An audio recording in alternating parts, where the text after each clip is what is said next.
안녕하세요. 책 읽어주는 아줌마 에세이노트 제이입니다. 오늘은 김혜전님의 생애 감사해 중에서 읽겠습니다. 나의 매니저. 나는 매니저도 없고 소속사도 없습니다. 누가 나를 매니지먼트 해주는 사람도 없고 의상을 챙겨주는 코디도 없습니다. 나는 내가 다 책임져야 합니다. 또 그래야만 한다고 늘 생각해 왔습니다. 나는 그냥 나 혼자 했고 지금도 그렇게 합니다. 작품에 들어가면 내가 맡은 역은 다른 누구도 아닌 바로 내가 구현해내야만 하는 인물이니까 그것이 너무나도 당연하다고 생각했습니다. 물론 나보다 더 뛰어난 사람이 조언을 해줄 때도 있지만 누가 매번 내 옆에서 길잡이가 되어줄 수는 없습니다. 나는 늘 나만큼 해서 카메라 앞에 나갔습니다. 그것이 나인 것 같습니다. 나의 실체 이상으로 화려하거나 잘나거나 멋있게 보이려고 한 적이 내 기억에는 없습니다. 배우들에게는 대개 매니저가 있어서 대본도 가져다 주고 일정 관리도 하는 것으로 알고 있습니다. 하지만 나는 작가가 전화를 해서 이러이러한 작품을 쓰려고 한다 라고 말해줍니다. 그 이야기를 듣고 내가 좋아하는 작가이면 알았다고 하고 기다립니다. 작가들이 이 역할은 김혜자가 하면 좋겠다 라고 생각하고 나를 염두에 두고 쓰는 것이기 때문에 대개는 작가를 믿고 그 작품을 합니다. 내가 극중에서 입고 나오는 옷들은 대부분 내가 가진 옷입니다.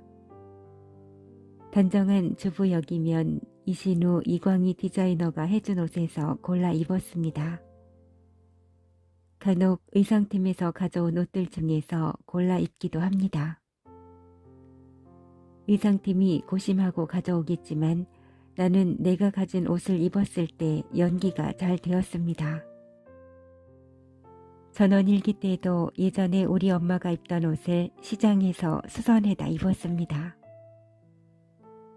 포목집에서 옷감 사서 옷을 지어 입기도 하고 시장 바느질집에 가져가 이 옷에 동정만 덧대달라고 해서 입기도 했습니다. 전원일기에서의 나는 홑겹으로 지은 저고리를 잘 입는 사람이었습니다. 여름에는 무늬 있는 광목으로 된 홑저고리에 매듭 단추를 달아 만들었습니다.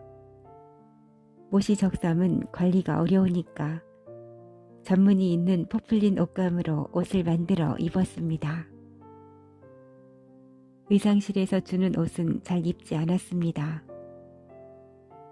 친척이 입은 옷을 보고 빌려달라고 해서 입었을 때도 있고 우리들의 블루스에서처럼 시장에서 나물 파는 할머니 역을 할 때는 긴 치마에 속바지 같은 것을 가져갔습니다.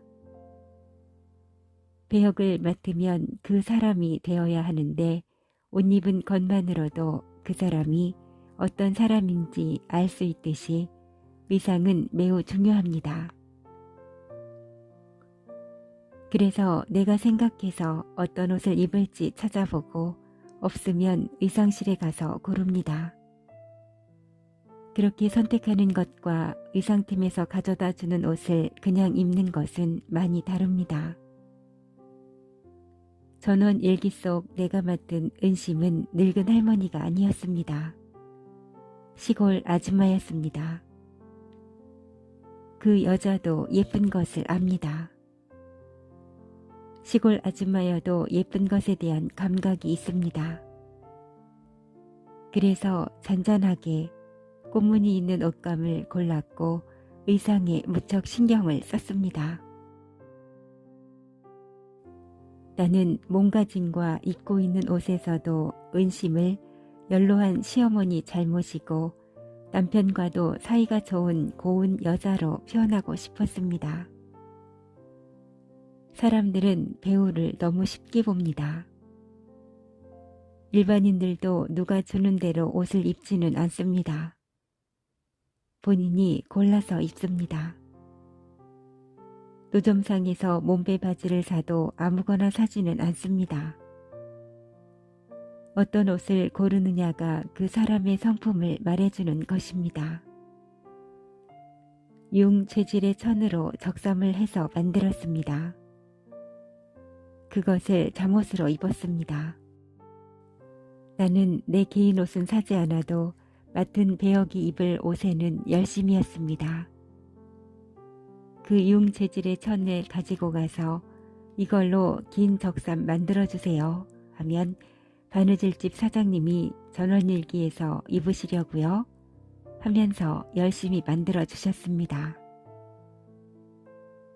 아무리 허술한 옷이라 해도 나에게 맞는 옷, 내 배역에 맞는 옷을 입으려고 했습니다.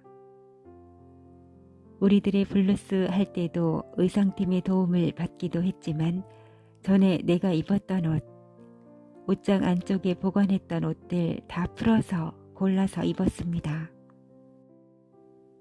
시장에서 장사하는 할머니가 매일 옷을 갈아입는 것도 이상하지만 안 갈아입는 것도 이상하니 옷을 빨았기 때문에 다른 옷을 입은 정도의 그런 현실감 있게 안에 입은 옷만 갈아입었습니다.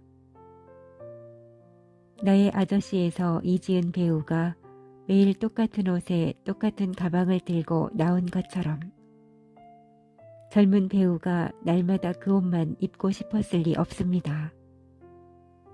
예쁜 옷도 입고 싶었을 것입니다. 하지만 여기에 충실하려고 그렇게 한 것입니다. 며칠 전 친구가 동영상을 하나 보내주었습니다. 낙타들이 짐을 싣기 위해 일렬로 무릎을 꿇고 기다리고 있었습니다. 주인이 짐을 하나씩 다 실어줍니다. 그러면 낙타가 묵묵히 일어나서 걸어갑니다. 낙타는 무겁다, 힘들다, 불평하지 않습니다. 주인이 나에게 적당한 짐을 실어준다는 것을 믿습니다. 나는 신이 나에게 시련을 주실 때도 있지만 나에게 꼭 필요한 것을 주신다고 믿습니다. 간혹 내가 너무 느슨하게 있으면 내 정신을 깨우는 일을 주십니다. 신은 어떻게 이토록 나를 적절하게 매니지먼트 하실까? 나는 연기자로서 매니저가 없지만 내 인생의 매니저인 신이 나와 함께 계십니다. 일을 해야만 할 때는 때맞추어 일을 주시고 무엇을 잘못하면 회개하게 하십니다. 나는 자책을 많이 합니다. 어떻게 또 이러냐? 넌 어쩌면 맨날 이러냐? 하나님도 정말 너한테 실증 나겠다. 그렇게 스스로를 나무랍니다. 매일 회개하고 또 잘못하고. 그것이 인간입니다. 하지만 신은 나를 만드셨으니 나를 누구보다 잘 아십니다. 주인이 자신에게 맞는 짐을 지워줬을 테니까 불평 안 하고 일어나 걷기 시작하는 낙타를 보면서 중얼거렸습니다. 하나님, 저에게도 이런 믿음을 주세요. 하나님이 저에게 일과 시련을 주시는 거, 내가 감당할 수 있으니까 주시는 것이라고 군소리 안 하고 그렇게 받아들이게 해주세요. 낙타들도 짐이 너무 버거우면 앞으로 가지 못할 것입니다. 하지만 주인은 낙타를 귀하게 여기고 낙타를 너무 잘 압니다. 얘는 이만큼만 실어줘야지. 얘는 이만큼의 무게만. 그리고 낙타는 그 마음을 믿습니다. 주인은 낙타를 살피고 너무 힘들지 않는 한에서 낙타가 짐을 지고 갈 수 있게 마음을 써줍니다. 스케줄 관리해줄 매니저도 없고 의상 코디도 없이 나만큼 해서 세상에 나를 보였습니다.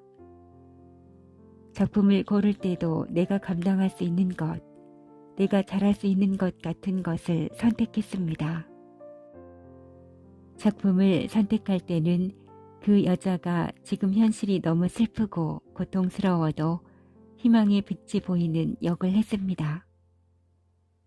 보는 사람들을 절망에 빠뜨리는 역을 하고 싶지 않았습니다.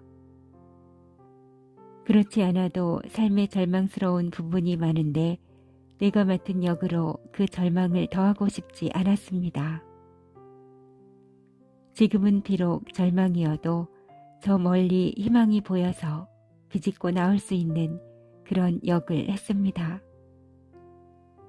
형편없는 몰골의 역이어도 아무 상관이 없습니다.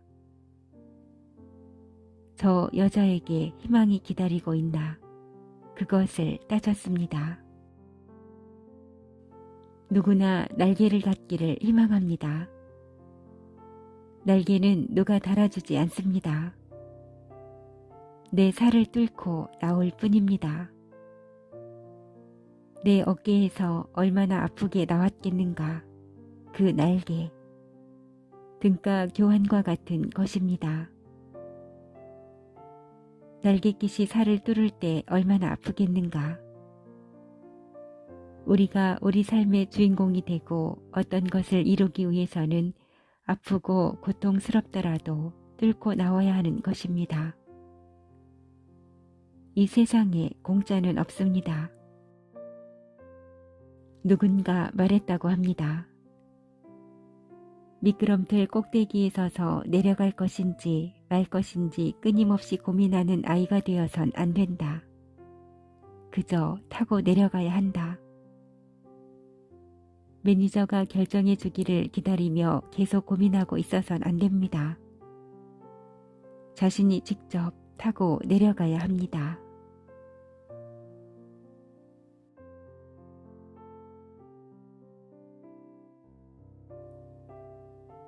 오늘은 여기까지입니다. 고맙습니다.